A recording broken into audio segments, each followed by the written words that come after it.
Qeveria e Kosovës përmbyll javën e tretë të saj me vendimin për shkarkimin e drejtorëve të bordit të Telekomit, si edhe me anulimin e përfitimit të stafit qeveritar pas përfundimit të mandatit.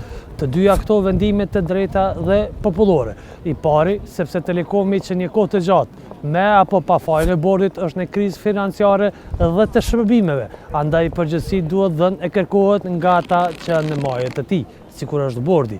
Vendimi i dytë për ish-ministrat dhe zëvendësministrat, të cilët nuk do të marrin më paga nga qeveria, është në frymën e idesë qeveritare për shkurtim të shpenzimeve buxhetore, pra të kursimeve. Shkarkimi i bordit të PTK-s dhe të tjera që janë paralajmëruar janë testi i parë për qeverinë Kurti, nëse me këto shkarkime ka për synim depolitizimin e këtyre ndërmarrjeve publike dhe sjelljen në krye të tyre të ekspertëve, apo ato do të kthehen në avazin e vjetër me një politizim të ri, sikur kanë bërë qeveritë e kaluara. Premtimet me të cilat edhe erdhën në pushtet këto dy parti janë për depolitizim.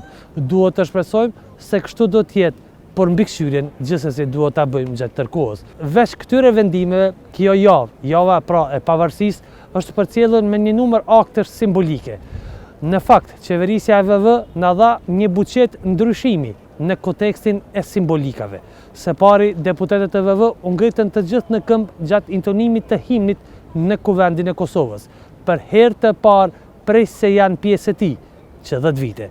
Deri tash kur kanë ardhur në pushtet, deputetët e VV-s ose e kanë lëshuar sallën e kuvendit, ose thjesht kanë qëndruar ulur kur është intonuar himni i Republikës së Kosovës. Respektimi himnit të Kosovës, sikurse edhe i flamurit, ishin të ndryshime të domosdoshme, por në momenti kur u bë kjo, pra pas ardhjes në pushtet, la një shije të hidhur. Shpresoj që kjo shije e hidhur të mos jetë edhe diçka e vërtetë. Kryeministri Kurti këtë javë po ashtu bëri edhe lëvizjen tjetër simbolike, që atë gjatë ja kërkoi LDK-ja.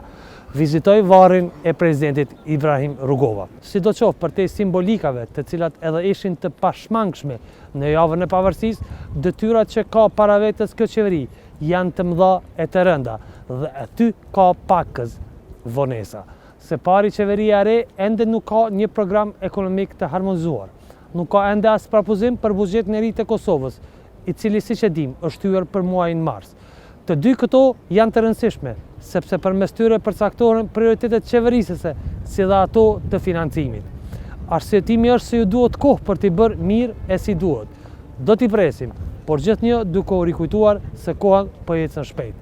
Në aspektin e politikës së jashtme dhe të dialogut me Serbinë janë shpeshtuar e porritën në tonalitet pohimet për një përkatësim të raporteve të kryeministit Kurti me aleatin kryesor të Kosovës, Shtetet e Bashkuara të Amerikës.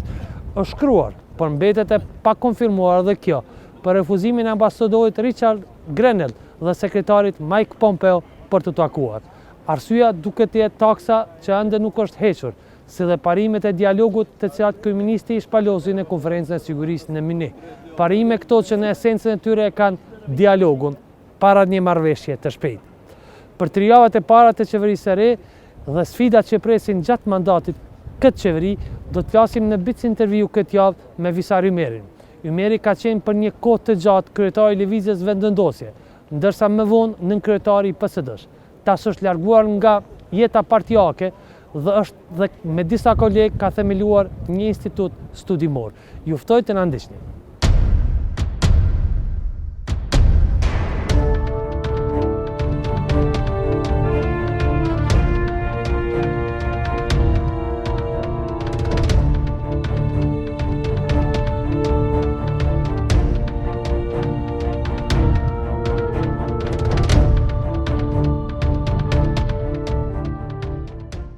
Visar Ymeri, faleminderit që jeni pjesë e BlicInterView këtë javë. Faleminderit për ftesën.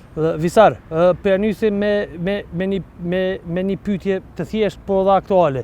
Vite me radhë e keni qenë në vetëvendosje, vite me radhë keni punuar që të vinin pushtet që Albin Kurti të jetë kryeministër. Si po duket sot jeni në vetëvendosje, si jeni as PSD, jeni në institut pavarur studimor tash, po do flasim me atë në pjesën e tretë, por pyetjes këto 3 javët e para të qeverisë Kurti, si po ju duken me një përmbledhje të përgjithshme kështu? Po, pare mendoj që është shumë mirë që është themelu qeveria pas asaj periudhe relativisht gjatë kohore të negociatave në cilën nuk dihej qartë se a do të bëhet dhe si do të bëhet. Mendoj që është mirë për Kosovën që kemi një qeveri, mendoj që është mirë po ashtu që kemi një qeveri të përbërën nga dy parti politike që kanë qenë në opozitë dhe gjatë qëndresës në opozitë kanë pasur ose kanë ravjezuar një do të thosha këndvështrim më ndryshe për Republikën e Kosovës, se që tash e kanë rastin që ta zbatojnë të njëjtën. Ky trijavshi i parë i qeverisjes mendoj që ka pasur një angazhim kështu i cili në dukje është i mirë, pra me disa vendime të qeverisë që janë marrë, përfshirë dhe këto të ditës fundit të djeshme, mirë po të cilat nuk janë të përcjellur me një spjegim edhe elaborim më të thellë se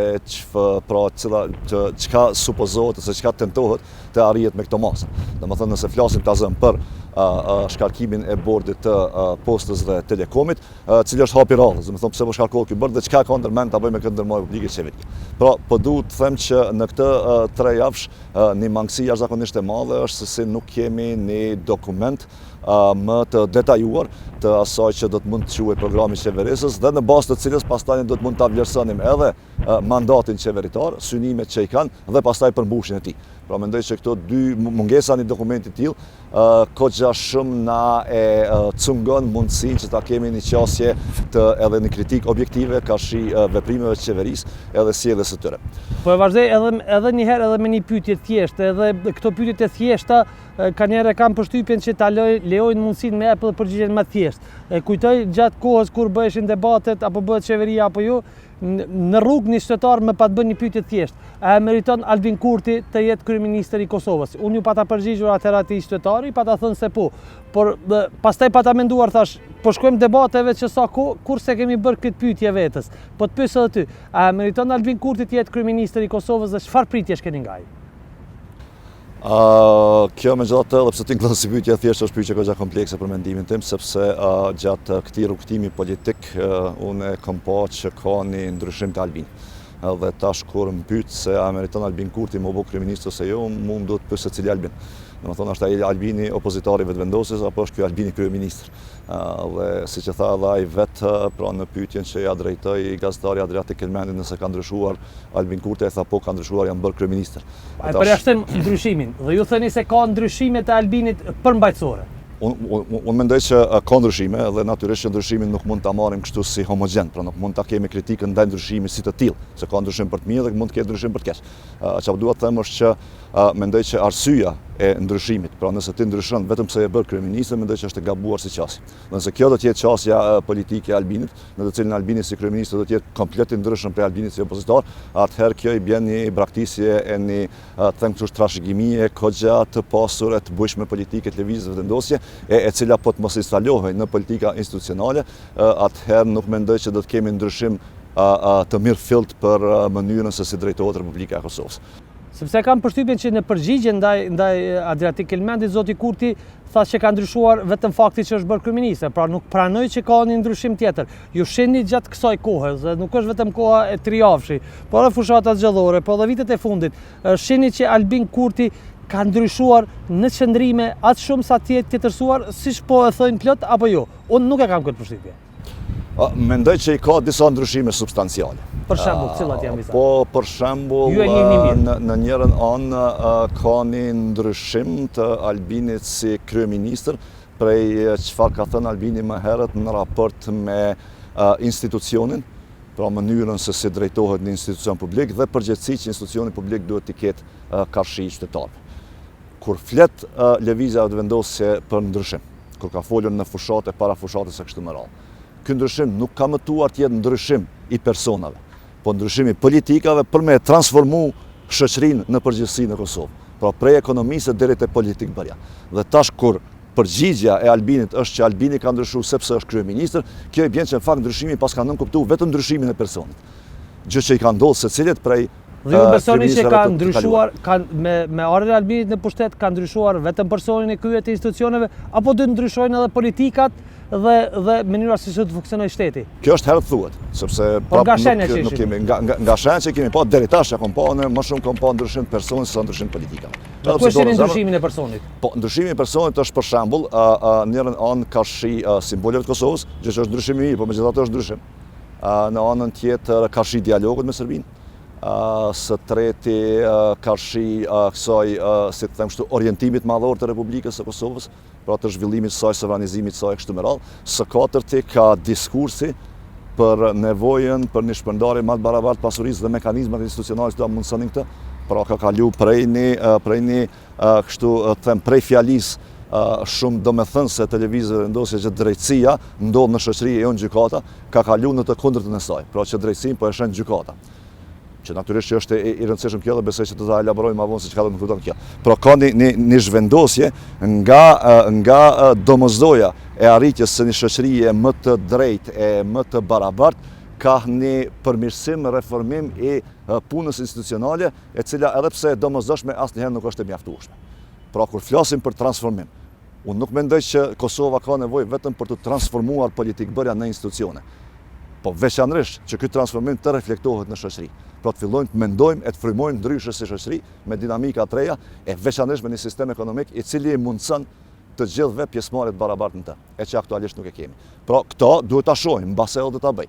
Prandaj po them se po ta kishim programin qeverisës, ne do të mund të flisnim në detaje nëse po ndryshon vetëm Albini apo vërtet po mendon me ndryshu Kosovën me politikat e tij. Të flasim për pak edhe për atë pjesë të politikave qeveritare që i kemi pa, pas pak, të paktën që i kemi pa nga elaborimi në kuvend i kryeministit Kurti. Po të ndalim te kjo pika ku keni besoj edhe rrethimin personal, te kjo pika e respektimit të simboleve. Keni qenë deputet i vetëvendosjes në disa mandate, në sfundit pastaj dolët në PSD, por nuk e keni respektuar asnjëherë hymnin. Fillimisht e lëshonit sallë në kuvendit, herën e fundit keni qëndruar sallë, por nuk keni ngritur në këmbë.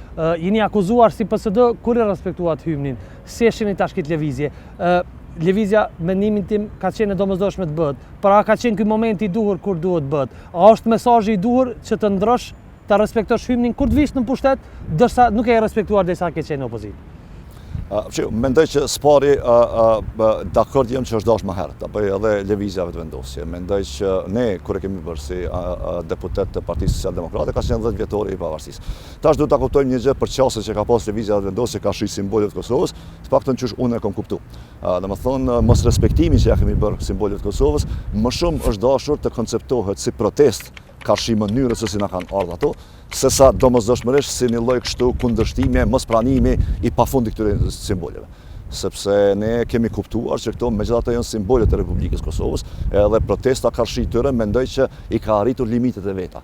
Kemi protestuar ta zëm, siç e thatë që për 10 vite, dhe mjafton kjo protestë. Ka arritur aq sukses sa mund të ketë një protestë e tillë, më shumë vetëm te provat. Edhe në këtë drejtim konsideroj që është dashur më herët. Mirë, po megjithatë unë mendoj që është ndryshim i mirë sepse paramendon një situatën ku kryeministri i Republikës, i zgjedhur me votat qytetarëve së e pastaj të deputetëve në kuvend, nuk i respekton simbolin e shtetit vet. Dhe ka mundur të parashek këtë situatë kur vetëvendosja gjatë rrugtimit saj, nuk e ka mundur të parashek kur situatët që do të vijnë pushtet, sepse ne e kemi para pa, për shembull. Natyrisht po, dhe unë mendoj që kanë bërë gabim hapa, se është dashur më herët. Kur e kanë ditur dhe kur e kanë parë se ndjehej e shihej që vetëvendosja i ushtrit potencialit që një ditë vijnë pushtet, domethënë prej vitit 2017. Kemi 2017 si shpjegim të saktë. Kur kemi dyfishim të numrit të deputetëve e votuesve në përgjithësi. Tash, prandaj po them që ndryshimin duhet ta kuptojnë në mënyra ndryshme. Ky është ndryshim i mirë për mua. Mirë po. Natyrisht edhe për mua. Mënyra se si po trajtohet ky ndryshim është megjithatë e gabuar. Sepse unë mendoj që ky ndryshim është dashur, jo vetëm ky ndryshim, por secili ndryshim është dashur të elaborohet me një shpjegim se po ndryshohet. E jo të thuhet që tash jam kryeministër prandaj respektoj. Që i bie po të mos isha kryeministër prapë nuk i respektoj. Kjo nuk ka kuptim. Domethënë në farë mënyrë këtu në heshtje po vazhdon në farë mospranimi e refuzimi i simboleve dhe po bëhet ajo pro forma vetëm sa për sy e faqe. Keni sharë dhe jeni fyer kur keni bërë këtë ndryshim. Si do duhet të ndiheshin sot ata që ju kanë sharë ju fyr në rrjetet sociale kur ky ndryshim tash u bë edhe nga vetë ata. Po sot të njëjtë tash po e respektojnë. Domethënë ata që kanë trajtuar bile janë disa statuse të zyrtarëve të lartë të lëvizjeve vendosjes që është ai Elvis Hoxhës bëjkena bazë të kështu me radhë, të cilët më quajnë tradhtar, shpirtshitur, më the tash për shkak se jam ngrit në këmbë për himnin, dhe tash njëjtë ngritën në këmbë për himnin. A keni pyet Bojkenin dhe të tjerët, a është edhe Albini tradhtar tash? Përmes një statusi në Facebook në ditën e pavarësisë, pra më 17 shkurt, e kam bërë pikërisht këtë. Kam thënë që tash a I bjen kjo që dhe Albini pas ka tradhtu dhe sa të rënde ka çmimin e shitjes, siç më kam pyetur mua atëherë.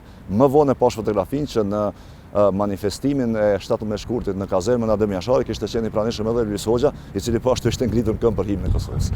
Që I bie tash edhe ai në farë mënyre, po bie në grackën e fjalëve të veta. Dhe kjo është një prej mëkateve të lëvizjeve të vendosjes në pushtet, sepse tash po ballafaqohen për herë me mëkatet të cilat I kanë krijuar më herët gjatë rrugtimit tyre politik. Dhe ta shtrohet kjo pyetja pak edhe pak më e gjerë. E kam përshtypjen që në një farë forme rebelimit politik, rebelimit të drejt politik. Pastaj kur po vjen pushtet po I vjen fundi dhe secilët rebel politik, të cilët me atë rebelizmin e tyre kanë kontribuar në transformimin shoqëror, sepse vetëvendosja unë mendoj që ka pas një rol të jashtëzakonshëm edhe si opozitë në transformimin politik dhe shoqëror, po I bie fundi. Më kujtohet ajo periudha e para 2007-s, para 2007-s, kur thonin se ishte bërë domosdoshme që PD-ja të vendoset në pushtet për ta shpall datën e pavarësisë. A u bë tash e domosdoshme që vetëvendosja të bëhet në pushtet që ta njohin të gjithë qytetarët e Kosovës, shtetin e Kosovës bashkë me simbolet e saj? Po, edhe kjo është besoj kështu kjo një prej gjërave të mira që ka ndodhur me krijimin e kësaj qeverie. Gjëra e dytë e mirë që besoj që ka ndodhur me krijimin e kësaj qeverie është se përfundimisht mendoj që tash qytetarët e Republikës së Kosovës do të fillojnë ta kuptojnë që në politikë dhe veçanërisht në politikë institucionale, jo vetëm Kosovë, kudo në botë, asnjë person nuk mund të jetë I plot fuqishëm dhe I gjithë fuqishëm, edhe rrjedhimisht nuk ka zgjidhje me shkop magjik. Pra mendoj që vetëvendosja pa dashjen e vet gjatë rrugtimit politik, ku natyrisht edhe unë e marr pjesën e fajit, e kemi krijuar një farë përshtypje që po të kishim njerëz tjerë në institucionet e Republikës së Kosovës, Republika e Kosovës shumë shpejt do të bëhej Zvicër.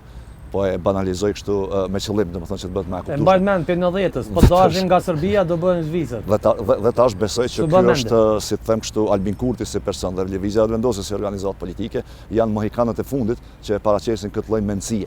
Dhe mendoj që kjo lloj mendësie duhet po ashtu të reformohet. Të fillojmë ta kuptojmë që natyrisht zhvillimi I vendit është edhe projekt I papërfundueshëm, edhe projekt që bëhet gradualisht, nuk mund të bëhet me një herë, por kjo është një lloj emancipimi politik që ndodh. Mirë po tash me këto ndryshime që po bëhen, dhe ato që e përmenda më herët pse është e nevojshme që të elaborohen ndryshimet, është e nevojshme sepse edhe kështu ti merr pjesë në një projekt të vetëdijësimit të qytetarëve.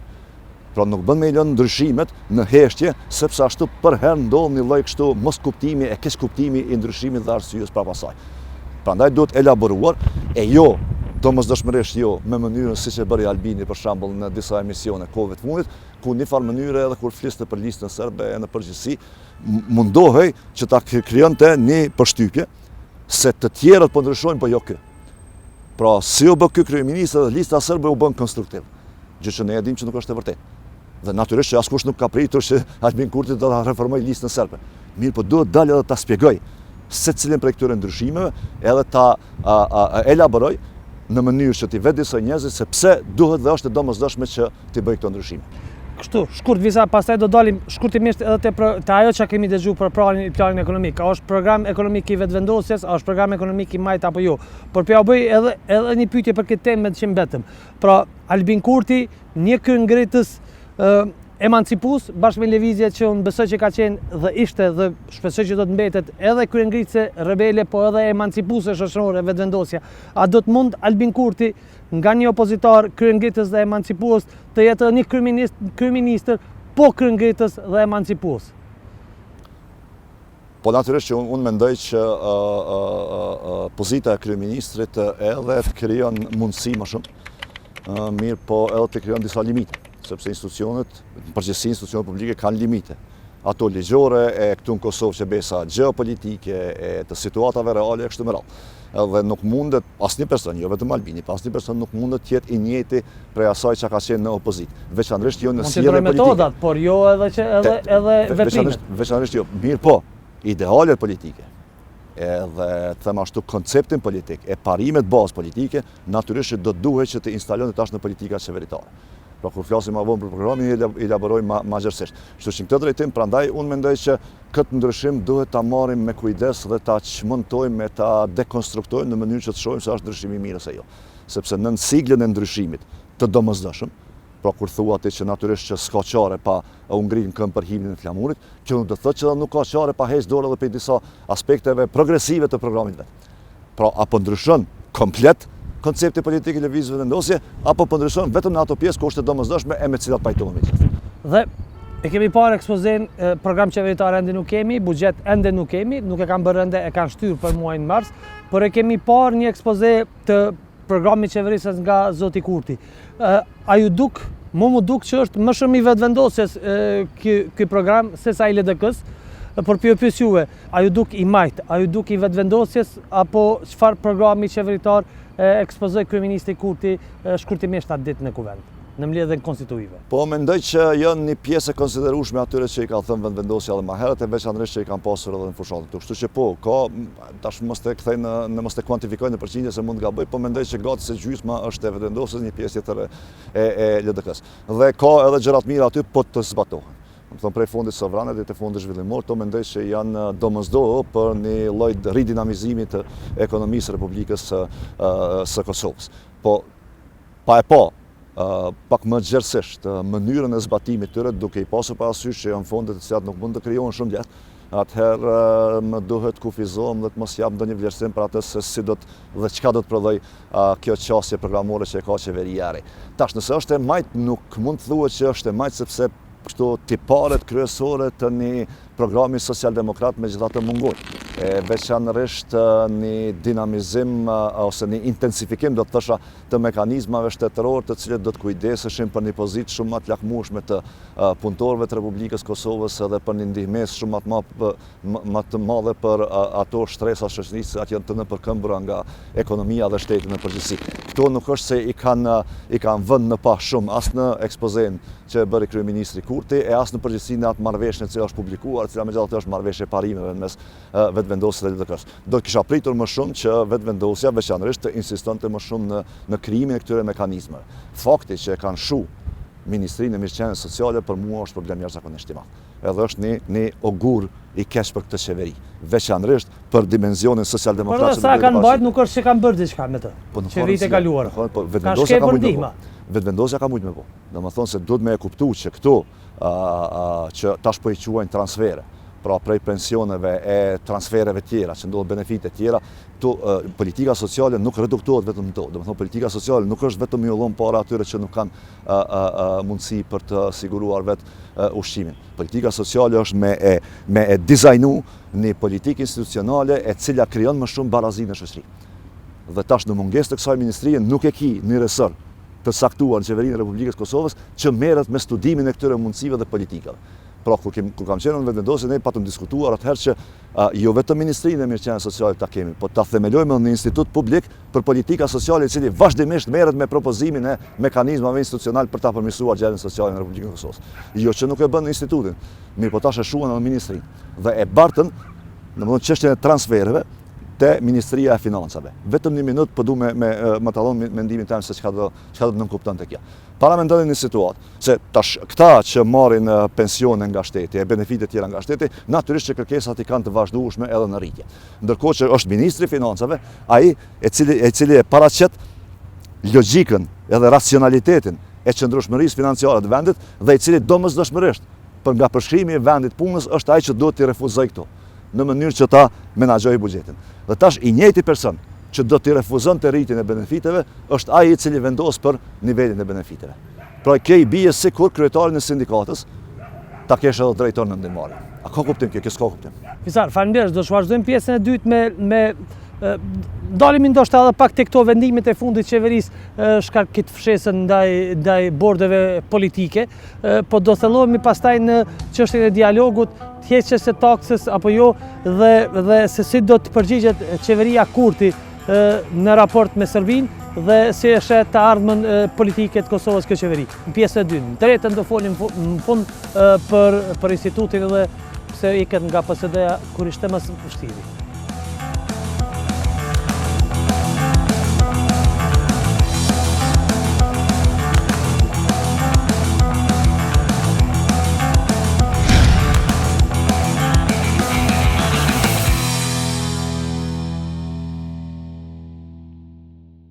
Visar, para se të dalin te tema e ndishme e dialogut me Serbinë, edhe jemi te monumenti New Born pikërisht para temë, për shkak se gjetjes së fuqishme të këtij viti, një monumenti dedikuar viktimave të dhunës seksuale në Kosovë. Pra jemi këtu edhe për të përçuar një mesazh për nevojën e madhe të përkahjes shoqërore që duhet të kenë por edhe institucionale viktimat e dhunës seksuale në Kosovë këtë rast. Dhe një farë ftese për një mikpritje, për një pranim e për një përkrahje më të madhe shoqërore ndaj tyre. Por do kthehemi atje pasi t'ju pyes fillimisht për dialogun me Serbinë, dhe këto janë viktimat e dhunës së Serbisë, këto gra tona. Pas kthehemi atje, si e keni pa këtë fshesën e fundit, shkarkimin e drejtorëve të Bordit Telekomit Kosovës, paralajmërimit për shkarkime në bordet në ndërmarrje publike që për hir të së vërtetës kanë qenë të mbushura me militant politik ose me të afërm politik. Si e keni pa dje këtë vendim të qeverisë? Çka na paralajmëron këtë? Tash shkarkimi i bordit që ka ndodhur Telekomit është paralajmëruar, mos gabofsha edhe IRTK-s, mbase do të vazhdojmë me ndërmarrje tjera publike, nuk mund të jetë as i mirë as i keq në vete. Pra spari, baza e shkarkimit duhet diskutohet. Domethënë me sa e pashur në ekspozën e ministrës për zhvillim ekonomik, zonjës Rozeta Hajdari, një prej kështu arsyeve kryesore të shkarkimit të bordit ka qenë performanca e dobët të tyre. Pra mos realizimi i planit të biznesit. Dhe në këtë kuadër, me që kam pak përvojën e komisionit hetimor që e patëm themeluar në legislaturën e kaluar për hetimin e Telekomit, një prej ankesave kryesore që ka pas bordi atëherë ka qenë që arsyeja pse ata nuk kanë arrit me i përmbush rezultatet e veta zhvillimore, ka qenë edhe pengesat nga qeveria e kaluar. Pra prej cungimit fondeve deri te mos lejimi i çfarëdo investimi në zhvillimin e ndërmarrjes. Dhe në këtë drejtim konsideroj që duhet të analizohet pra ka qenë domosdoshmërisht faji i bordit për mos realizim të planit ose jo. Tash këto skandalet që kanë ndodhur në botë prej punësimeve e kështu. A do t'i zavendësoj qeveria e re bordet politike me teknokrat, me njerëz që nuk janë të pushtetit? Kjo është dilema. Tash kjo mënyra se si do të emrohet bordi i ri, do t'ja jap vlerën pozitive ose negative shkarkimit. Pra nëse ky shkarkim ka qenë vërtet për ta dinamizuar zhvillimin e ndërmarrjes, që do të ishte pozitiv, ose nëse ka qenë shkarkim vetëm për të zavendësuar njerëzit me tash njerëz të partive tjera, që do të ishte negativ, po aq sa ka qenë edhe i kaluar. Si ka ndodhur herave të kaluara. Po, si ka ndodhur herave të kaluara. Se të mos harrojmë për shembull edhe Ramush Haradina kur është bërë kryeminist, gjën e parë që ka bërë ka shkarkuar bordin e BTK-s dhe e ka emëruar njerëz të vet. Edhe në këtë drejtim konsideroj që për mua gjëja më e rëndësishme është ta shoh, pra po them, planin e qeverisë se çfarë do bëjmë me Telekomin. Pra, spari, vendimin, a do të ta privatizojnë atë, se e kemi parasysh që ka një vendim qeverisë kaluar për fillimin e procesit të privatizimit të Telekomit, çfarë do të bëjë kjo qeveri me atë, si do ta zhvillojë Telekomin, dhe pastaj natyrisht që ky shkarkimi i bordit dhe emërimi i bordit të ri do të jetë mekanizëm për me zbatuar këto politika qeveritare ka shi ndërmarrjes publike. Pra po them që për ndërmarrjet publike, me qeveria është aksionari kryesor, e rëndësishme për mua është të shoh politikat e zhvillimit të tyre. Dhe pastaj bordi, edhe pse i rëndësishëm, megjithatë është rëndësisë dytësore ka shi këtyre politikave. Sakt, Visar, po kalojmë shpejt në temën e dialogut, e cila besoj dhe tema e marrëveshjes me Serbinë ka me qenë pika, ta themi kështu, pengesa e parë të cilën zoti Kurti duhet ta kalojë ose do të merr thunë në në një farë forme. Kemi pas konferencën ndërkombëtare të sigurisë në Muni. Kemi pas një fjalim të kryeministit Kurti. I keni pa dhe pikat. Një Kosovë është gëzuar nga ajo çfarë ka ndëgjuar. Por si e keni parë ju edhe si analizues, por edhe si politikan, qëndrimet e zotit Kurti për dialogun, si i keni pa? Po ato tash nëse i analizojmë kështu si qëndrime, besoj që janë shumë më dobta se sa që kanë qenë sa kohë që lëvizja vendosje ka qenë në opozit. Pra qasin ka shi dialogut, lëvizja ka pas gati se çështjen kryesore të politikë bërjes vet. Edhe kur kam qenë aty, edhe pas daljes ime. Dhe në këtë drejtim konsideroj që tash në fjalimin të mbajtur në konferencë në Munish shihet që Albini megjithatë ka heqë dorë prej disa prej kështu kritereve, kushteve të mëhershme të cilat ne thoshim që po të ishim ne në pushtet do t'ja vendosnim Serbisë.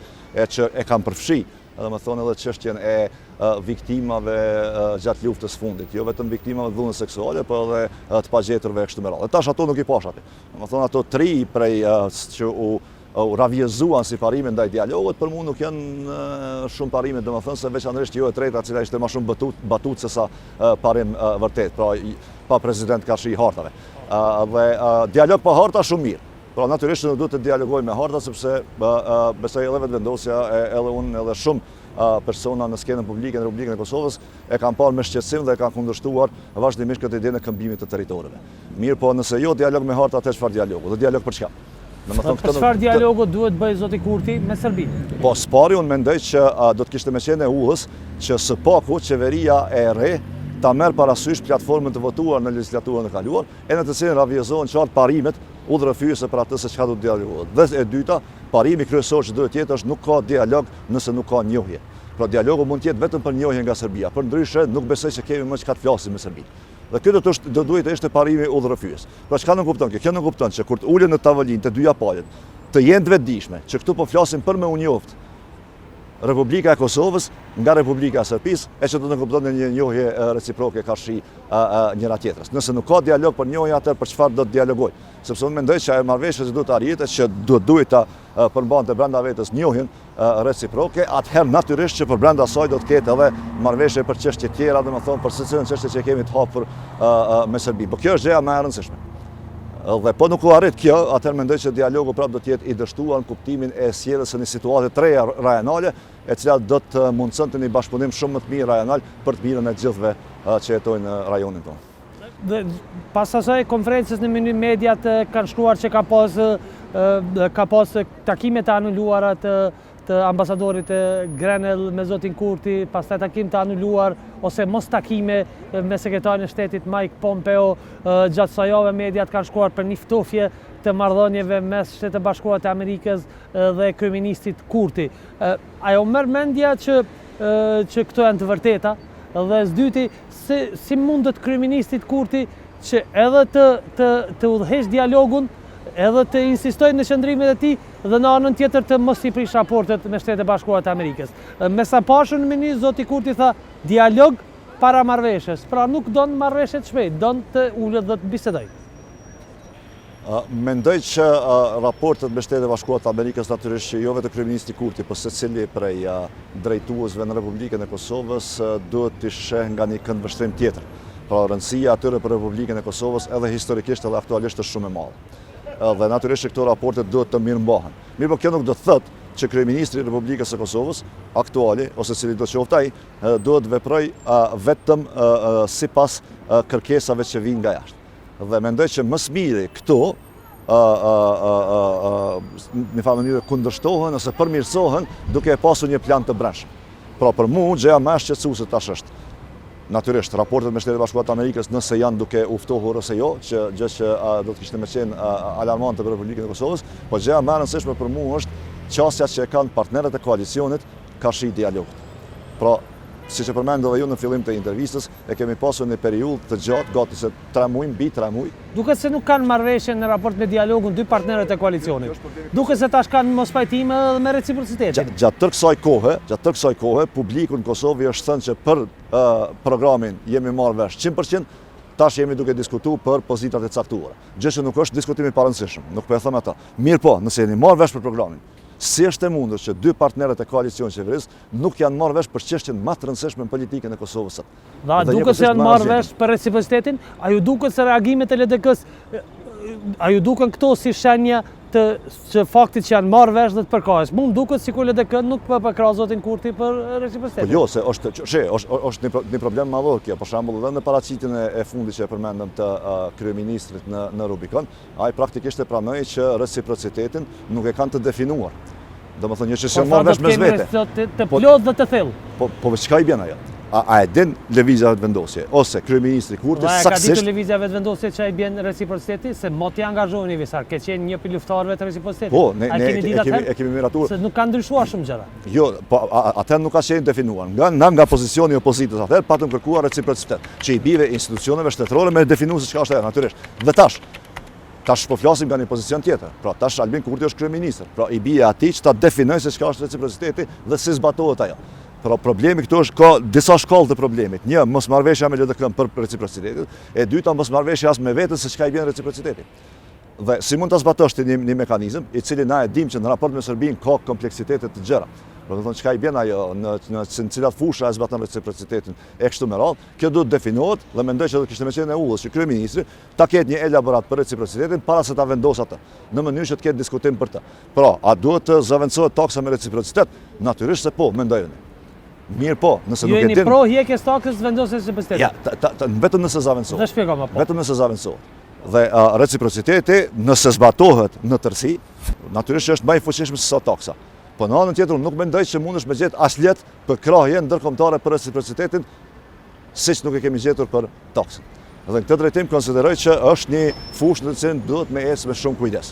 Pra nëse taksa është vendosur dhe është mbajtur deri tash, dhe është paraqit në procesin e dialogut si një lloj pengese për me ecë ka rruga e këmbimit të territoreve, nuk duhet me as lehtësi të themi që duhet hiqet taksa. Ajo duhet herdokur të hiqet. Mirë po duhet të insistohet që nga heqja e taksës të përfitoj diçka Kosova dhe në anën tjetër nga vendosja e reciprocitetit si mekanizëm i barazimit të pengesave institucionale që Serbia ja bë Kosovës. Unë mendoj që kështu duhet me bë. Kashi madrave, kashi lëvizjes së qarkullimit të lirit njerëzve dhe kashi të çfarëdo marrëdhënie e transaksionit që e ka Republika e Kosovës me Republikën e Serbisë. Reciprociteti krijon pozitë të barabartë mes Kosovës dhe Serbisë. Dhe ai tregon, a krijon reciprocitet heqja e takës dhe vendosja e reciprocitetit, a krijon pozitë të barabartë mes Kosovës dhe Serbisë në tryezën e negociatave? Kjo është dilema. Unë mendoj që po. Tu janë kundërshtit. Ramush Haxhina thotë se jo. Zoti Kurti thotë se po. LDK thotë se po. Njerëzit mendojnë, unë pyes ju. Unë mendoj se po, do të vendoste, po të ishte reciprociteti i zbatuar në përpikmërinë e vetë. Po tash ku është një disavantazh, mendoj unë, nga pozicioni jashtë institucioneve i reciprocitetit është që megjithatë nuk është ajo një masë që mund ta zbatosh brenda një nate. Pra reciprociteti zbatohet gradualisht dhe në pika të caktuara sa herë të paraqitet nevoja për to. Dhe në këtë drejtim konsideroj që pozita e barabartë e Republikës së Kosovës në tavolinë me Serbinë do të instalohet përmes dy mekanizmave. Një, taksa po shihet që e ka arrit efektin e vet për mendimin tim dhe nuk ka më nevojë për të. Pra, një zbatim i mirëfillt të reciprocitetit dhe në anën tjetër një këmbgulje e Republikës së Kosovës që para se të ulet në tavolinë e diskutimeve ta ketë pranimin formal nga Serbia se e kupton që ky është dialog për njohje. Pra Serbia, pala nga Republika e Serbisë, kur të qofshin ata nivel presidentësh, kryeministra ose kur të qofshin, duhet ta pranoj në formë qoftë të shkruar, qoftë të elaboruar gojarisht se e njeh këtë dialog sikur dialog për njohje.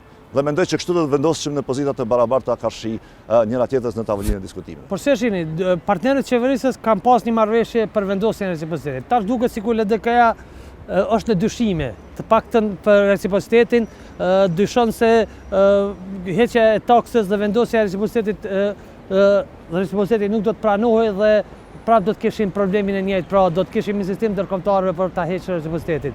Kjo tash në një farë forme nuk mundon me folë që nuk e kanë ditë të dy partë kur e kanë nënshkruar një marrëveshje që as reciprociteti nuk do të jetë i lehtë. Dhe tash kjo në një farë formë tërheqje e LDK-s.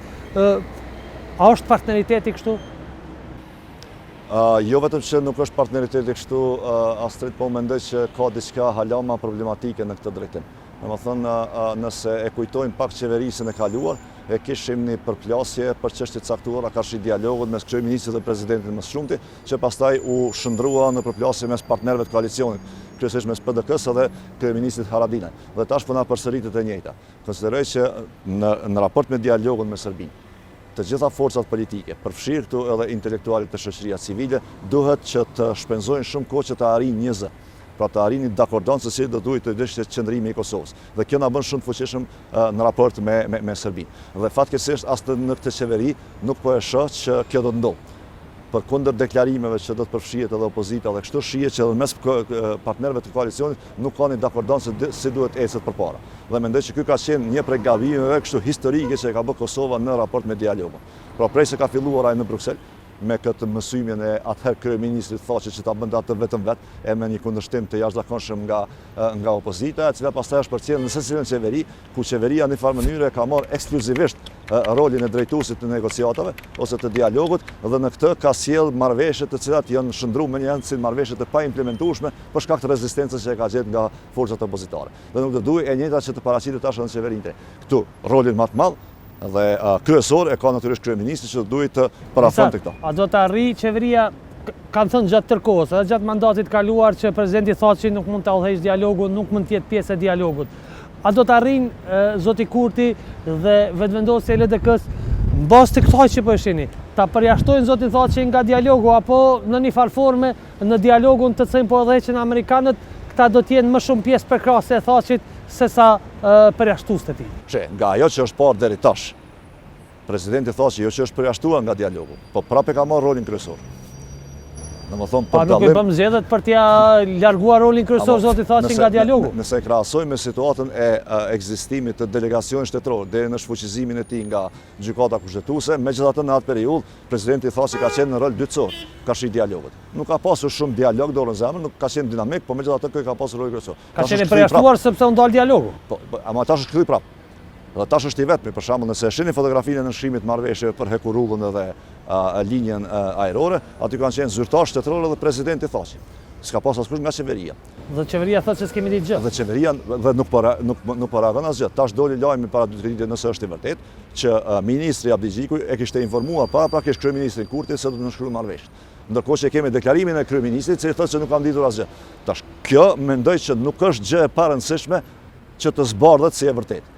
A kanë ditur dhe nëse kanë ditur pse nuk kanë reaguar paraprakisht apo nuk kanë ditur vërtet gjë dhe në këtë drejtim përgjegjësia i bie mbi ministrin Abdigjiku që nuk e ka informuar kryeministrin, me vetë ka ditur që do të nënshkruajë marrëveshje.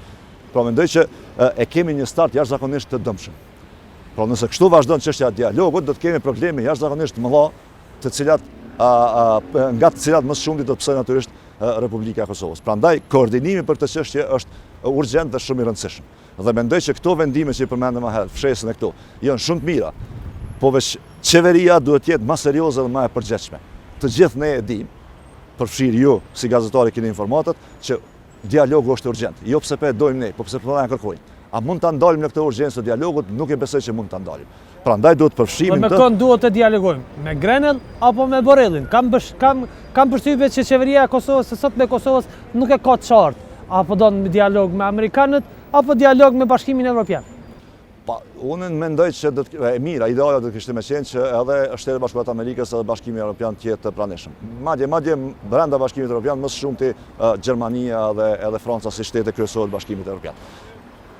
Mirë po, duhet ta kemi parasysh që qeveria e Republikës së Kosovës dhe kryeministri Kurti në këtë proces të dialogut nuk bën të sillen sikur mosdia ose mos informimi i tyre i shfaqson ata. Pra duhet ta marrin përgjegjësinë dhe seriozitetin sepse de fakt faji më i madh kur jeni në qeveri. Sepse këto çështje janë duke vazhduar. Tash, a është e pranueshme dhe e mirë sjellja e ambasadorit Grenell ka shik dialogun? Unë megjithatë mendoj që jo. Nuk mundet në atë mënyrë askush që të arrijë marrëveshje me Serbinë nëse qeveria e Republikës së Kosovës është e përjashtuar komplet nga ky proces dhe nuk di për këtë. Po këtu unë e shoh fajtore ose përgjegjëse edhe qeverinë e Republikës së Kosovës. Nuk mund të thuash ti që mes nuk po më informojnë, le të vazhdoj ky proces se unë nuk po merrem me të. Ti e ke obligim kushtetues më marr me të dhe këtë obligim kushtetues në mënyrë eksplicite e ka bërë gjykata kushtetuese për shkak të kërkesës së LDK-s dhe vetëvendosjes për ta trajtuar kushtetueshmërinë e delegacionit shtetëror.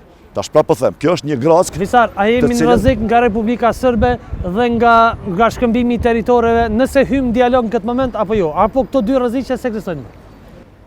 Unë mendoj që njëra prej tyre po është rrezik dhe nuk është vetëm momenti i dialogut, po është edhe mospregaditja e Republikës së Kosovës.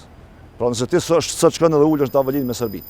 Çka është minimumi që duhet ta pranoj Kosova në këtë dialog? Diçka në këtë dialog ne s'kemi çfarë t'i ofrojmë Serbisë. Ajo do na merr diçka.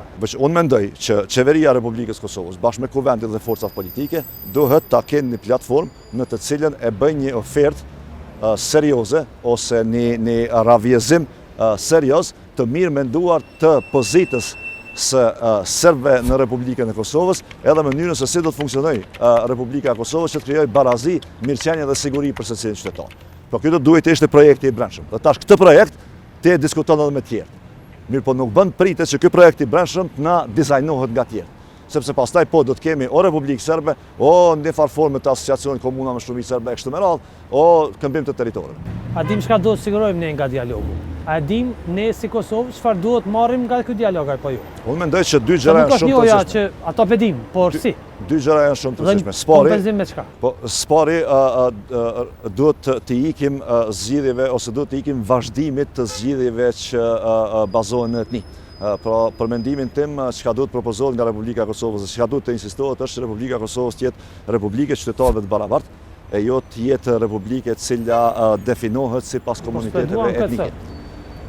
Sepse ashtu jemi edhe në kushtetutë. Dakor, vetëm këtë duhet të insistoj Republika e Kosovës. Pra kjo duhet të jetë piknisja e Republikës e Kosovës dhe pastaj të gjendet një mes i cili nuk rrezikon, domethënë, as sovranitetin e integritetin territorial të Republikës së Kosovës, por që besa as barazinë e qytetarëve brenda Republikës së Kosovës. Dhe kjo është çështje e përgatitjes së një plani në të cilin insistohet nga qeveria e Republikës së Kosovës. Po nuk u bë kjo, atëherë rreziqet janë shumë të mëdha. Këto dy që i përmende, mund të ketë ndonjë tjetër, por cilat do për këtyre dyja mendoj që nuk është e favorshme për Republikën e Kosovës. Mysafir, faleminderit për këtë pjesën e dytë dialogun, tretën po flasim pak për PSD-n edhe për Institutin Musin Kokollari, Institut për Studimet e Majta, të cilin ku jeni drejtor ekzekutiv.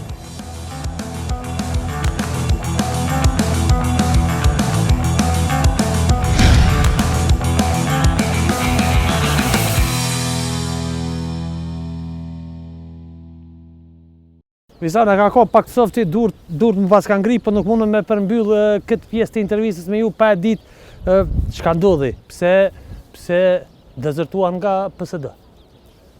Po, nuk është dezertim, unë tash jam antar i PSD-s, nuk kam asnjë pozitë drejtuese në PSD, pas rezultatit zgjedhor, i cili natyrisht nuk ishte i kënaqshëm për asnjërin prej nesh. E kemi pas një diskutim gjatë thellë të gjerë për mënyrën se si do duhet vazhdonte partia, veçanërisht qasjen politike që ka karshi qeverisë potencialisht të re dhe zhvillime politike. Dhe në këtë diskutim i kemi pas dy mënyra të menduarit, të cilat kanë mbizotru, e që njëra prej mënyrave të menduarit ka qenë ajo që duhet kemi një qasje shumë ma kritike karshi jo vetëm qeverisë të re, po dhe Albinit si kryeministër, edhe vetëvendosjes. Kjo që tash pak a shumë që po zhvillohet nga PSD-ja, e cila në një farë mënyrë nënkupton, domethënë, një lloj kritike me parashikim karshi sjelljes së kryeministit të ri. Kjo nuk ju pëlqeu, për çfarë ishit ju? Po, unë mendoja që Partia Socialdemokrate duhet të jetë tamam Partia Socialdemokrate, po të organizohet sikur partitë socialdemokrate në Evropë dhe në të cilën kritika do duhet të ishte programore dhe racionale. Domethënë karshi ravjezimit të parit të asaj se çka ne mendojmë që është më së miri për Kosovën dhe pastaj ta kritikojnë qeverinë nëse nuk përputhet me atë që ne konsiderojmë si të mirë. Pra janë dy qasje të cilat mbase edhe nuk do të kishin shumë dallim praktik në të tashmen, mirë po që mendoj që janë diametralisht të kundërta në vazhdimsi. Dhe kështu, pastaj pasi e pash që shumica e njerëzve në Partinë Socialdemokrate më shumë e përqafonin këtë idenë aktuale të Partisë Socialdemokrate, vendosa që të zhvendosem në Institutin Musin Kokollari dhe të merrem më shumë me punë kështu hulumtime shoqërore e politika sociale. Do vim te instituti, po dyqysh u larguat ju, Visar Ymeri, u largua Shpend Ahmeti, u largua Dardan Sejdiu. Nuk keni përshtypjen që i lat pak keq, në një kohë shumë të keqe, kur mas atij rezultati zgjedhor që ishte i keq natyrisht. Po unë mendoj që pra po them nuk e shoh këtë si largim. Ne gjithë kemi mbetur antarë të Partisë Socialdemokrate në kuvendin që kemi pasur pas zgjedhjeve të Partisë Socialdemokrate, Shpendi si kryetar, unë si nënkryetare dhe një pjesë e konsiderueshme e kryesisë së Partisë Socialdemokrate e kanë marrë në një farë mënyrë kështu përgjegjësinë për këtë rezultat zgjedhor. Ne meqenëse kemi qenë drejtues së Partisë Socialdemokrate, kemi marrë këtë edhe si një lloj kështu ta quaj dështim edhe tonin dhe rrjedhimisht kemi vepruar sipas asaj përgjegjësie. Pra nuk mendoj që një parti politike e cila kur një rezultat negativ në zgjedhje nuk duhet vazhdoj të drejtohet nga të njëjtit njerëz, sepse atëherë s'ka kuptim. Domethënë, dhe në këtë drejtim kjo ka qenë një prej shtysave të vendimit edhe timit edhe të Shpendit që kemi thënë edhe në kuvend, domethënë që duhet me marrë përgjegjësinë dhe ne të largohemi, të japim hapësirë forcave të reja dhe një zhvillimi të caktuar Partisë Socialdemokrate, i cili edhe mund të jetë i mirë në fund. Dhe Instituti Musin Kokollari është një deg e think tankut e PSD-s apo është institut në vete, i pavarur edhe nga PSD, po edhe i hapur edhe për të gjithë të tjerët? Instituti është institut i cili promovon politikat socialdemokrate. pra është formalisht i pavarur nga PSD-ja apo nga secila parti politike në Kosovë, dhe natyrisht që jemi të gatshëm të bashkëpunojmë me secilën A do parti. t'i ofroni shërbimet e juaja edhe lëvizjet dhe vendoset ta zot. Cila do- Edhe nisme socialdemokrate që po thotë që është e majtë. Cila do prej partive socialdemokrate që gjen interesim në bashkëpunimin me institutin, ne jemi të hapur. Natyrisht që ne i promovojmë ato ide që ne i shohim si të duhura nga perspektiva e majtë për Republikën e Kosovës, pra prej politikave sociale të mirëqenia, të barazia, drejtat e punëtorëve, drejtat e grave, çështjet e mjedisit e kështu me radhë, dhe jemi të gatshëm të bashkëpunojmë me secilën parti politike ose institucionet e Republikës Kosovës brenda kapacitetit tonë dhe sipas interesimit të tyre. Dhe kur do të shohim studimin e parë, hulumtimin e parë të këtij instituti apo veç e keni të gatshëm, po nuk e kemi pana. Jo, ne aktualisht jemi në themelim dhe konsolidim të institutit, pra kemi bërë disa aplikime për të gjetur financime për projekte të caktuara dhe po merrem me zhvillimin e ideve të caktuara. Besoj që është shumë shpejt që në gjysmën e parë të këtij viti do të dalim me diçka konkrete, por kjo mbahet edhe nga mundësitë e bashkëpunimit me donatorë, institucione, fondacione të tjera. Mysafir, faleminderit shumë. Faleminderit. Ata nderin që të kenë Blic Ishte InterView. knaqësi. Suksese me institutit.